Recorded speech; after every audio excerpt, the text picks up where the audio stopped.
Salut à tous les petits broyeurs, comment vous allez? Aujourd'hui on va faire une petite vidéo pour vous présenter 4-5 véhicules pour moins de 10 000 €, bien sûr d'occasion. C'est tout. Bienvenue sur la chaîne Embrayage. Bienvenue. Voilà, donc c'est ça en fait, on s'est dit tiens, du coup aujourd'hui il y a Matt qui nous a rejoint avec Matt de Mathieu, on va y arriver. Et du coup voilà, on va essayer de vous faire une petite sélection, voilà, chacun de nous trois on s'est dit tiens, qu'est-ce qu'on pourrait s'acheter? On a 10 000 €, budget déjà conséquent. Qu'est-ce qu'on peut s'acheter comme voiture un peu voilà, un peu daily, un peu fun, voilà, du coup on va essayer de se dire voilà, qu'est-ce qu'on peut acheter pour 10 000 € comme voiture un peu rigolote et sympa au lieu de s'acheter voilà, une Clio, une 2008, une Renault quoi. C'est sûr. Allez vas-y, tu commences? Oui, bien sûr. Vas-y. Alors donc du coup pour ma part j'ai réussi à trouver une Mercedes classe A 200. Ouais. Alors que ça soit automatique, manuel, essence, diesel, c'est en dessous de la barre des 10 000 €. Combien de kilomètres à peu près, tu sais non En dessous des 200 000. 200 000. Ouais. Ouais, donc, ouais. Donc en vrai, c'est la motorisation, elle est fiable, l'esthétique, il est nickel. Et si on a envie de rajouter quelques petits détails, bah la voiture, c'est la nouvelle classe A, hein, c'est pas l'ancien modèle. C'est vraiment. C'est les nouvelles classes A 200. C'est celle avec le moteur Renault. Bah il y a moyen que ça soit ça, oui. C'est ça en fait. Donc c'est une Clio maquillée quoi. C'est une Clio rebadgée. Ouais. Une Clio allemande. Une Clio allemande. Faut juste donc du coup faut peut-être faire attention au niveau des motorisations pour vraiment prendre vraiment les motorisations vraiment Mercedes et pas être en dessous pour avoir les moteurs Renault parce que du coup c'est un petit peu compliqué à ce niveau-là. C'est vrai que mettre le prix dans une allemande pour avoir un moteur français, un petit peu, ouais. Donc c'est vrai que les classes A en plus il y en a pas mal, donc ça se trouve assez facilement. J'en ai vu des dizaines et des dizaines en vrai. Ouais. Après peut-être essence, peut-être avec beaucoup de kilomètres, je sais pas si c'est encore un petit peu. Tu risques d'être sur un moteur un petit peu que le diesel, voilà. Je pense qu'avec actuellement, avec tout ce qui se passe sur le diesel, il y a moyen que tu puisses l'avoir un petit peu moins cher. Ouais, gratter un peu. Ouais, gratter un petit peu sur le prix, parce que bon, voilà, vendre un diesel maintenant c'est un peu compliqué. Donc après, ouais, les différentes couleurs sont sympas. Ouais. Donc, voilà. Après, une autre, donc là, dans la même catégorie? Dans la même catégorie, toujours une allemande, c'est une série 1. Indémodable, les séries 1. J'adore ça. Et du coup, bah, là, plus en manuel et diesel, en dessous des 10 000. Ouais. L'esthétique, moi je trouve c'est encore plus beau que Mercedes, personnellement, c'est avis personnel. Ouais. On vous mettra des photos là, on essaiera de vous. Bien sûr, on fera ça. Vous mettez des photos. Et donc du coup, pour ma part, j'ai choisi ces deux voitures-là. Ok. Pour 10 000 €. Super. Deux belles voitures. Ouais. Voilà. Franchement, deux belles allemandes.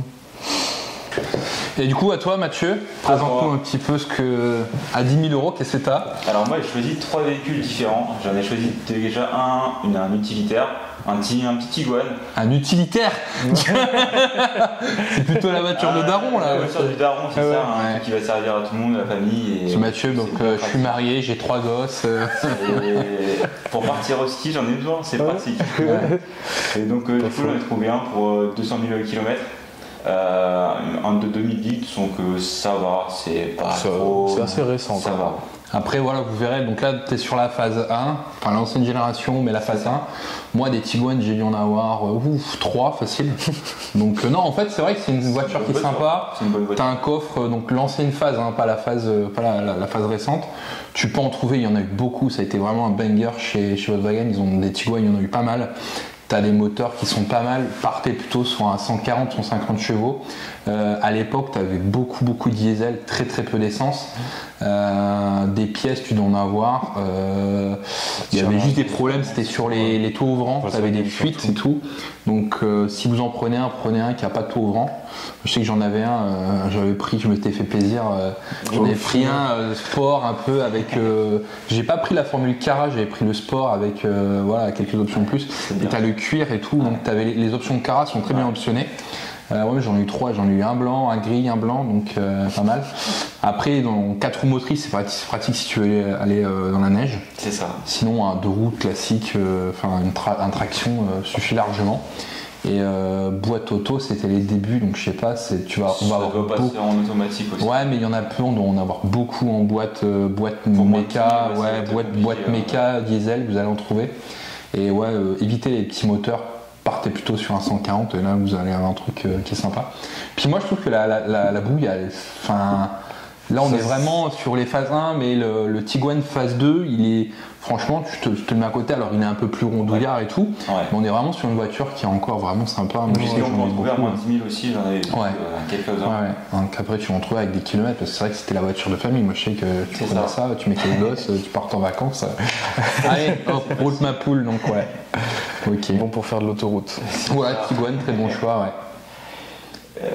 Alors en deuxième voiture, du coup, je suis parti sur ma voiture actuelle, obligatoire, c'est la voiture, c'est mon bébé, ma petite 208.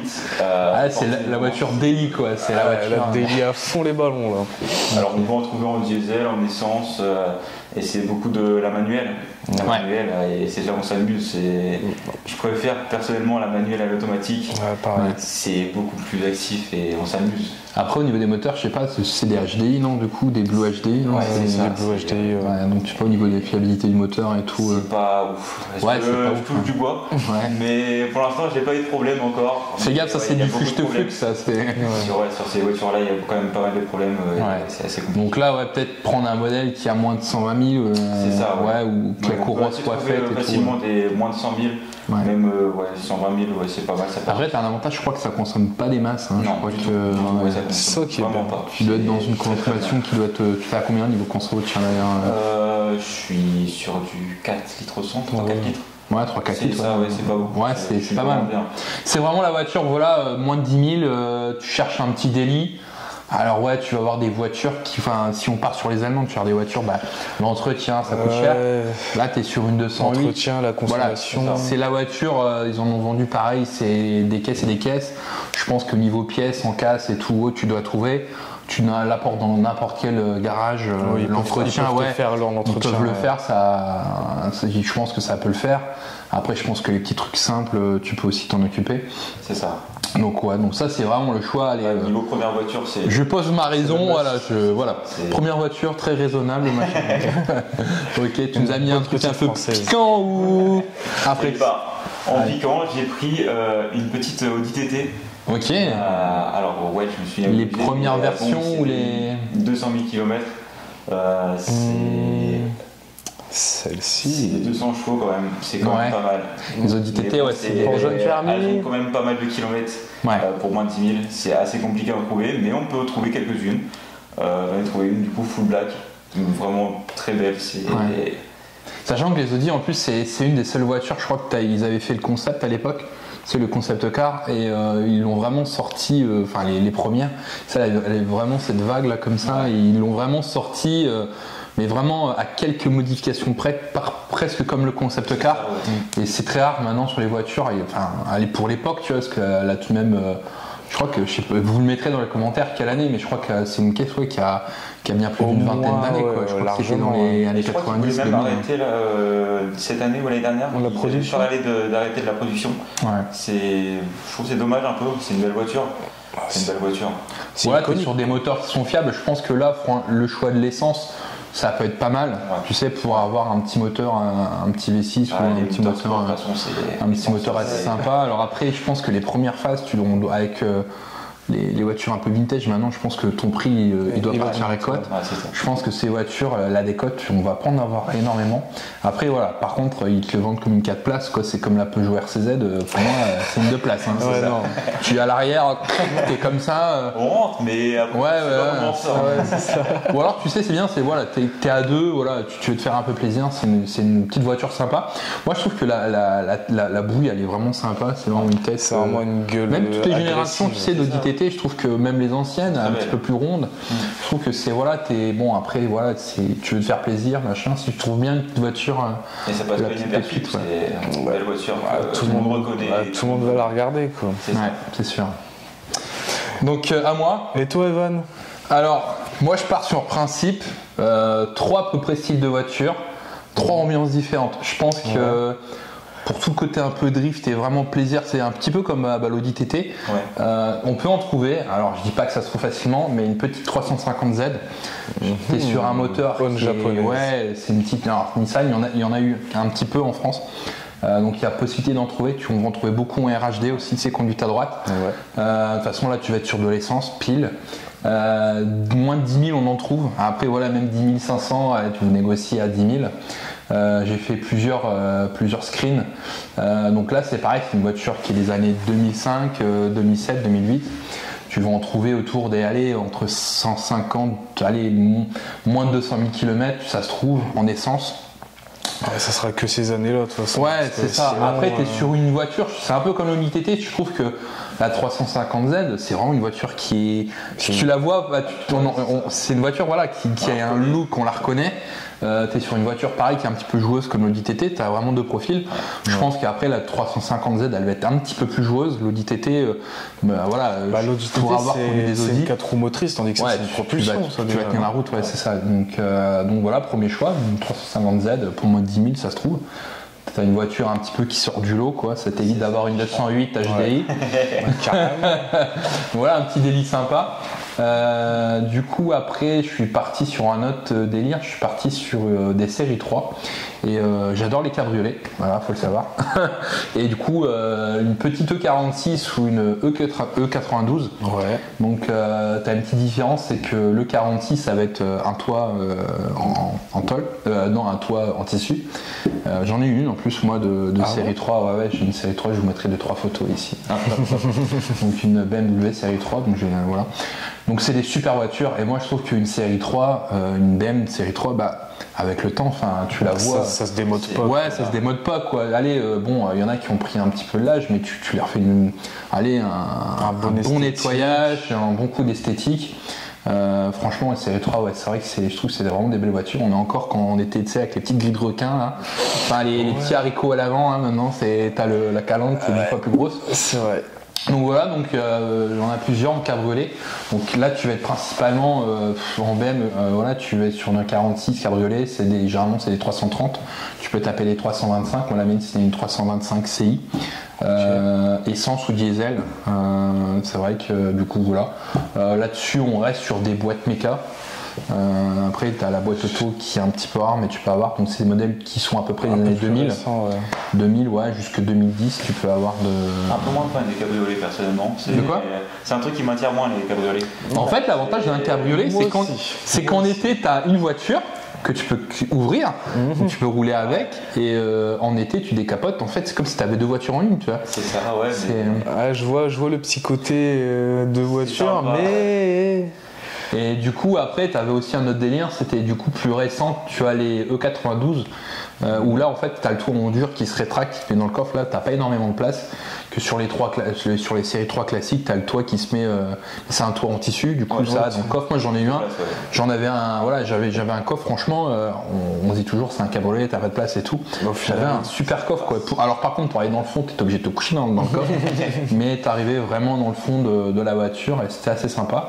Et voilà, pour 10 000 vous allez pouvoir en trouver. Alors le problème c'est que des fois c'est les jeunes qui ont ça, ou voilà, hein. Et du coup il y a un peu le tuning qui passe par là. Alors ça dépend sur le jeune circuit qui tombe, ou voilà, si le gars vraiment il fait les choses méticuleux, ou comme là on a récupéré une voiture, on est en train de refaire, voilà, elle a été faite à la colle de fenêtre, mastic à fenêtre, et franchement moi je supporte pas ça, tu vois. Il y a une vis qui cape, on met du silicone, du mastic.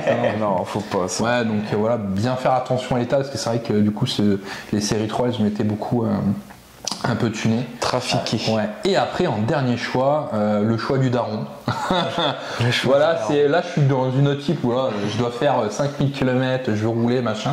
Je pars sur une Jaguar, une XF. Et pour moins de 10 000 euros ? Ouais, pour moins de 10 000 euros, on en trouve vraiment des pas mal. Donc là, alors par contre, elles seront kilométrées, hein, c'est pareil, c'est à peu près dans les années 2000. Jusqu'à 2010, 2012, tu dois en avoir pas mal, j'ai regardé un petit peu. Donc là, voilà, tu peux trouver des bons modèles. Tu seras sur beaucoup de diesel. Le moteur, t'es sur un V6 normalement, donc t'es sur un bon moteur, machin. Donc voilà, puis il y a moyen de se faire un petit kiff. Bien consommer ça. Ouais, là tu consommes un petit peu en fait. Ouais, c'est pas comme un Peugeot là. Non, c'est vrai que moi mes choix entre la 350Z, la BM et puis la Jaguar, ouais, tu consommes un petit peu. Après voilà, donc on fera un autre truc après avec les voitures électriques. Faut bien ça pour se faire plaisir. C'est ça. Mais je pense que la Jaguar, bah voilà, regarde, tu vois, c'est une 4 portes. C'est des voitures qui sont vraiment sympas. Berline familiale. Ouais, alors bon, après, je vous parle pas de l'entretien parce que là, à mon avis, tu l'amènes, ça pique. Mais à l'intérieur, voilà, tu dois avoir. À l'intérieur, c'est intérieur en cuir, super finition et tout. Voilà, bah, t'as une voiture qui a à peu près, on va dire, 15 ans, 15-16 ans. Qui reste Donc, toujours ouais, classe. vous allez trouver dans les à peu près de 200 000, 220 000 km. Voilà, je pense que ça peut être pas mal pour se faire un petit kiff, quoi. Voilà, Clairement. Ouais, voilà. Clairement. Donc voilà un petit peu les voitures petites idées qu'on environ peut faire pour. Pas cher, on va se dire. Ouais, pas cher, on fera un top 3000, 5000 si vous voulez. Bah, dites-nous dans les commentaires, voilà, vous, quelle voiture vous achèterez pour moins de 10 000 ou 10 000 euros. Donc voilà, donc on vous laisse ça. Mais en tout cas, abonnez-vous, likez, partagez un On maximum. vous remercie d'avoir regardé la vidéo et à la prochaine. Allez, ciao, ciao, à la prochaine.